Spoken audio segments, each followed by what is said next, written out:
So, let me do a test call so I can show you what that looks like. First of all, to call out, so in case you need to call someone, you're going to click on the little notebook with a person. It's called the directory if you hover over it. Click on directory, and then you can type in the number or the name of the person. The name will work only if they're internal. So if you need to transfer a call to someone internally, you can type their name. Or their phone number if they're external. That's my cell phone number. All right, to type in the number, you'll click voice call, and then it'll have you select a skill. There's two different skills you have as options to call out on. You have the regular outbound skill, and then you have the ID block outbound skill. We use the ID block for hotels that don't like to answer our calls. So we hide our caller ID so they don't know it's us, so they answer the phone anyway. All right, most of the time you're just going to be using the regular outbound skill. So select that and then hit call. It'll ring, hopefully.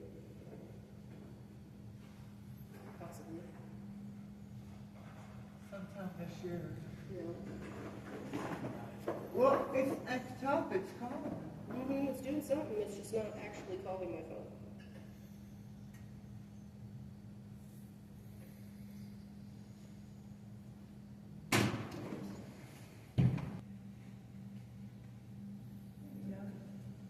Now it's working. Okay, I've got my mic muted in both spots.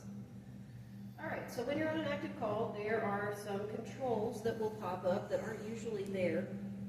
These buttons can either be grouped over there on the left, like you see up here. Sometimes they're along the bottom of the screen. It just depends on what size you have your window set to. So if you full screen it, they're probably going to be along the bottom. All right. So first of all, there's a hold button when you put somebody on hold. That's what the hold music sounds like.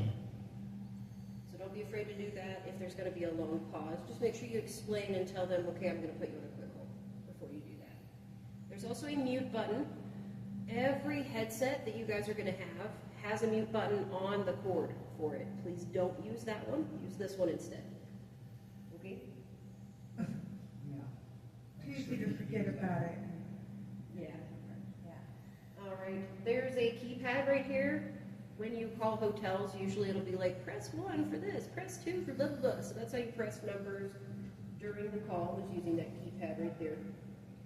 And this is the consult/transfer button. So when, I'm going to say when, because transfers happen a lot, when you need to transfer a call, you're going to click this little person, type in the extension that you're transferring to,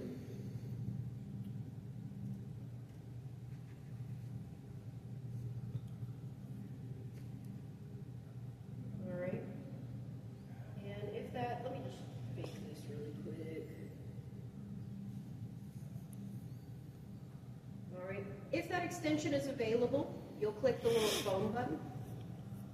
It's a little phone button right there. I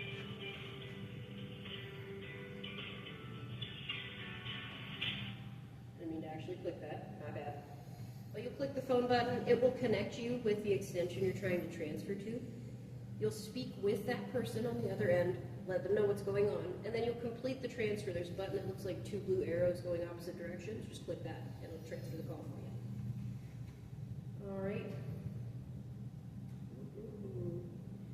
Sometimes there will be a regular hang-up button. Everybody knows what that button looks like. Sometimes there will be a hang-up button that looks like a little box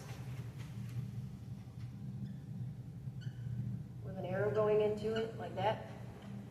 That is the hang-up button for most of your inbound calls. And when you click that, it's going to give you an option. You just click End Call.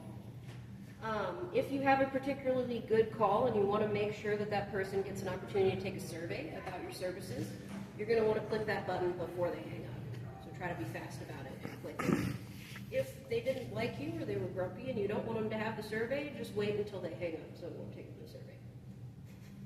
Okay.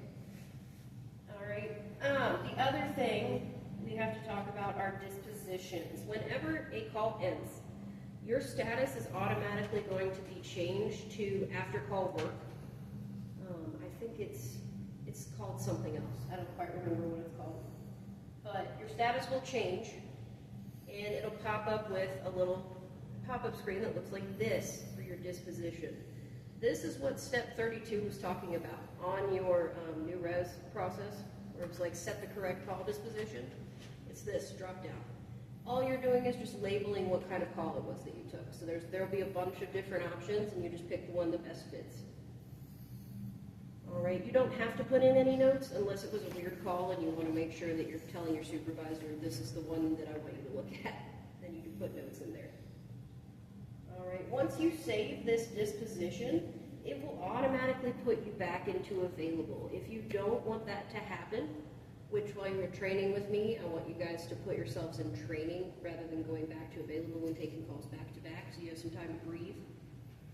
If you don't want it to put you back into available, you could select training before you save that disposition, and that'll put you into the training status instead of available. Okay? Cool. Just gonna pick a random one here.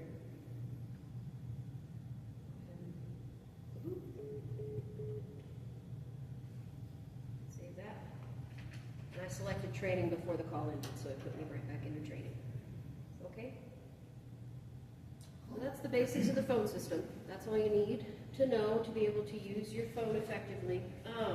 I put you guys in pairs, and I didn't give you my note card back. Yeah. Remember who is